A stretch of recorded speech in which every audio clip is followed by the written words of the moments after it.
Bueno, ¿qué hace un profesor de política mundial de la Universidad de Helsinki acá en Uruguay? Bueno, gozando de la amabilidad de los uruguayos y tratando de entender principalmente cómo es la dinámica de una empresa grande que tiene su base en Finlandia, como es la UPM, con Uruguay y especialmente el impacto sobre democracia y soberanía en Uruguay. Eso sería mi tema principal que investigo. Pretendo escribir un libro sobre eso. Y estoy haciendo entrevistas y trabajo de campo sobre eso. También me interesan otros temas en Uruguay, una república con una tradición republicana muy interesante. Soy estudioso de América Latina, he vivido y trabajado mucho en diferentes países de América Latina y el caso de Uruguay tiene muchas otras cosas fascinantes. Estoy haciendo un trabajito también sobre las nuevas leyes de drogas en el contexto de política mundial. Bien, ¿cómo impacta en la democracia y en la soberanía la instalación de la planta y sobre todo el contrato también que se hace con la planta UPM y Uruguay? Todavía no tengo conclusiones generales, como estoy recién poniendo en marcha mi proyecto en sí. Más generalmente me interesa y fascina eso de cómo en la interacción de una empresa grande y un Estado, que puede pasar en Finlandia, por ejemplo, donde hay un debate sobre eso, qué tipo de concesiones en cuanto, por ejemplo, a eso de atar las manos del legislativo hacia el futuro puede o debe o va a ser un país para atraer inversionistas que dicen que quieren una seguridad jurídica. En el caso uruguayo, las empresas siempre dicen que van a Uruguay porque es un país que tiene seguridad jurídica, ¿no? Y refieren a cierta tradición de Estado de Derecho y democracia que Uruguay relativamente, comparando con los vecinos sí tiene.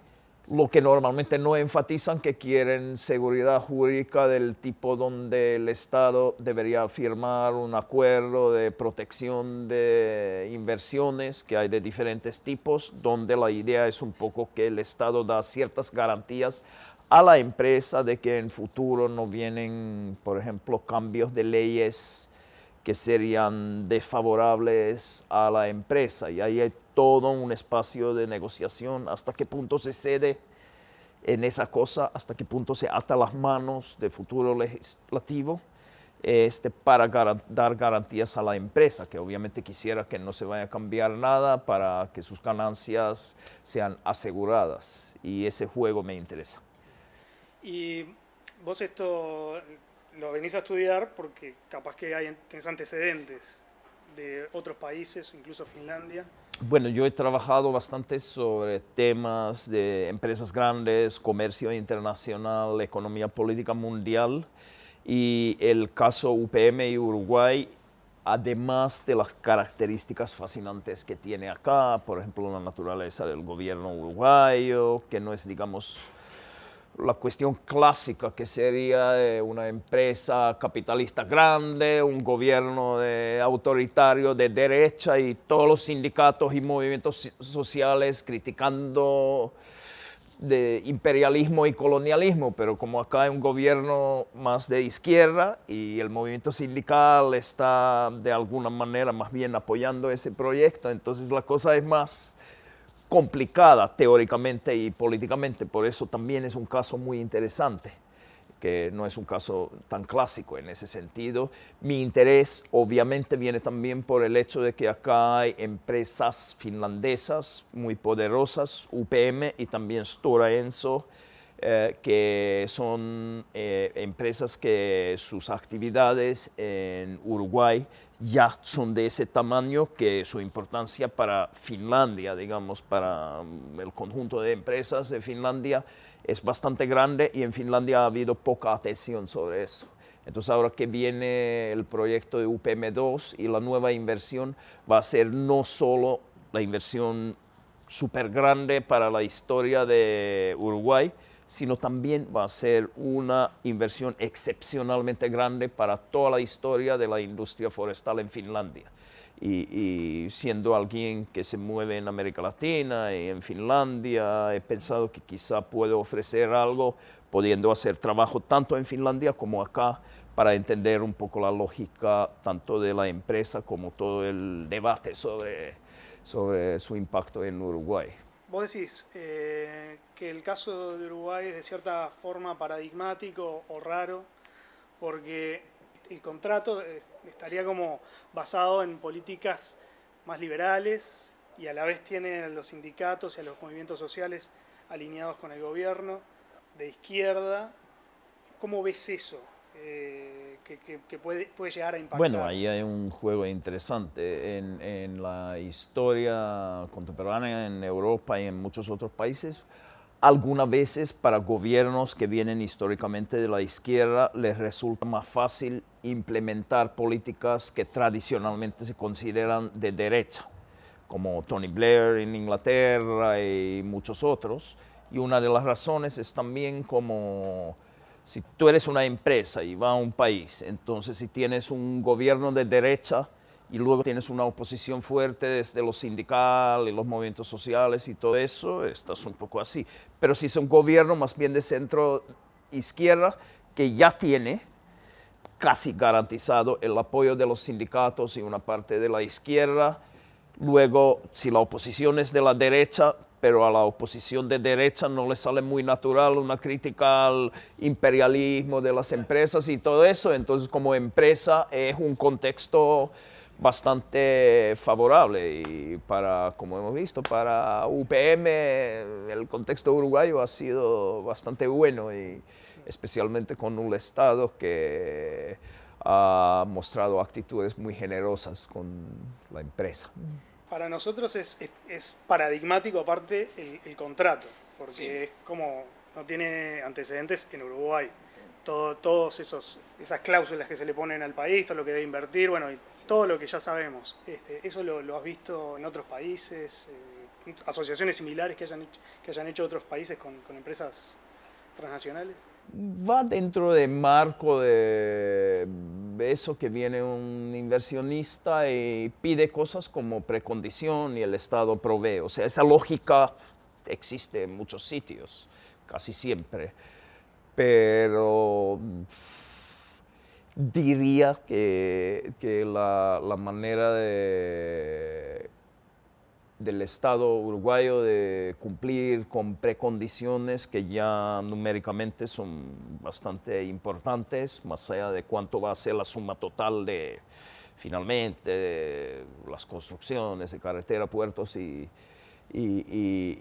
todo eso. El gobierno uruguayo sí ha demostrado que está quizá un poco más generoso de lo promedio, digamos, en ese tipo de negociaciones.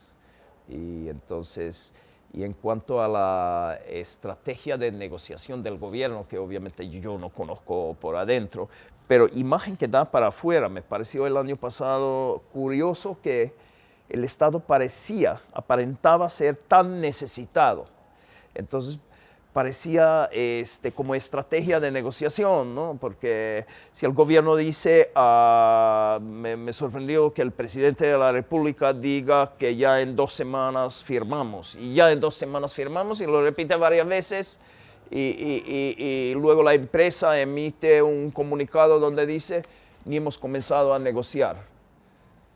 Que fue por razones también que la empresa tiene ciertas obligaciones a sus accionistas, ya legalmente también, entonces el Estado la empresa legalmente está impedido de hablar sobre ciertas cosas por las leyes finlandesas ya como empresa y sus accionistas y responsabilidades.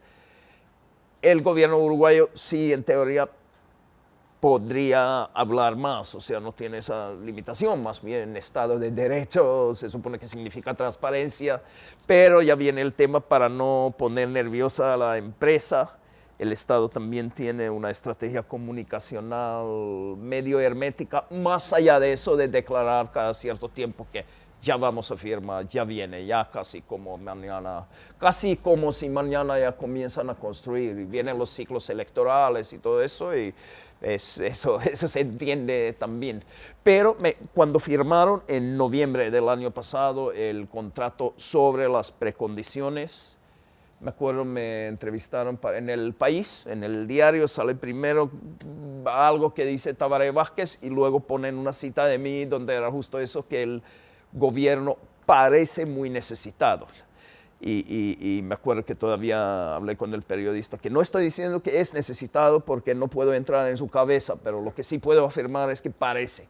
Y como estrategia de negociación, parece un poco raro, porque si en una negociación parece que tú estás tan desesperado y necesitado de obtener lo que el otro ofrece, se supone que el otro tiene buenas posibilidades de pedirte bastantes cosas, porque te mueres por tener esa cosita, en este caso la inversión. Entonces, como estrategia de negociación, a lo mejor era muy inteligente, pero para mí era algo raro, ¿no? Porque no viene de la libreta tradicional de negociaciones. Con respecto a eso y a ese hermetismo que vos mencionas, no ha habido de parte del gobierno una argumentación de lo bueno que traería este contrato y la instalación de esta planta. Por ahí te escuché en una entrevista que decías que, si bien todavía no tenías una posición clara, si era beneficioso o no, sí te escuché que decías, tiene algunas cosas buenas y otras malas. Las malas las venimos escuchando en el grupo de UPM2, ¿no? Pero las buenas, que querríamos escucharlas por parte del gobierno, no han surgido. ¿Vos tenés identificadas? Bueno, está ahí el impacto que creo que tratan de marketear un poco. De todas maneras, de un lado, esta generación de empleo, y ahí se diferencia el periodo que puede ser un par de años de la construcción de la planta, donde sí se genera bastante empleo localmente, digamos, pero luego viene el tema del periodo más largo de la operación de la planta. Y si tú miras a números que la empresa dice, cuánto trabajo ofrece, incluso cuántos impuestos genera su presencia acá, porque en sí de su actividad principal no pagan impuestos. O prácticamente no, viene un canon, vienen temas así, pero digamos paga casi nada. Pero luego enfatizan que quien provee servicios y mucha gente así, hay una cantidad bastante grande que ellos pueden decir que generan al fisco. Creo que hablan de $90 millones al año, que tampoco es tanto, ¿no? En comparación con las ganancias, nadie sabe cuántos son las ganancias, ¿lo cierto? Ahora que los precios de celulosa están medio altos, uno puede intuir que las ganancias no son pocas, pero es un secreto empresarial de ellos de cuánto ganan en Uruguay, entonces eso nunca te van a responder. Entonces eso es un impacto. Otro que viene eso que el gobierno creo que enfatiza más es el impacto en PBI. Y ahí es una cosa que quiero estudiar más al detalle, porque de un lado, como bien han dicho varios, el impacto tiene algo de ficticio, ¿no?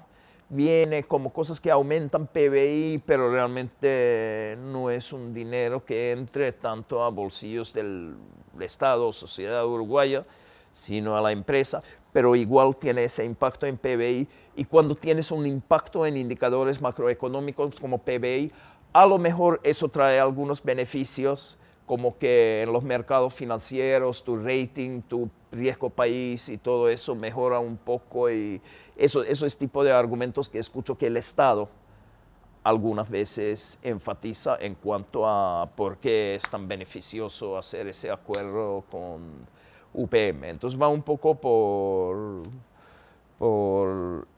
estas cuestiones, el argumento por la empresa y por el Estado de por qué es bueno. La empresa también enfatiza, y creo que el Estado también, que van a apoyar la UTEC, la Universidad Tecnológica se llama, y en sus sedes en 3 partes del interior, y en eso está generando también posibilidades para la educación. Y como la educación es un poco para marca Finlandia, la educación es buena, entonces ahí viene un tema. Y luego hay todas las cosas que hace una fundación UPM, que es de cosas tipo responsabilidad social general.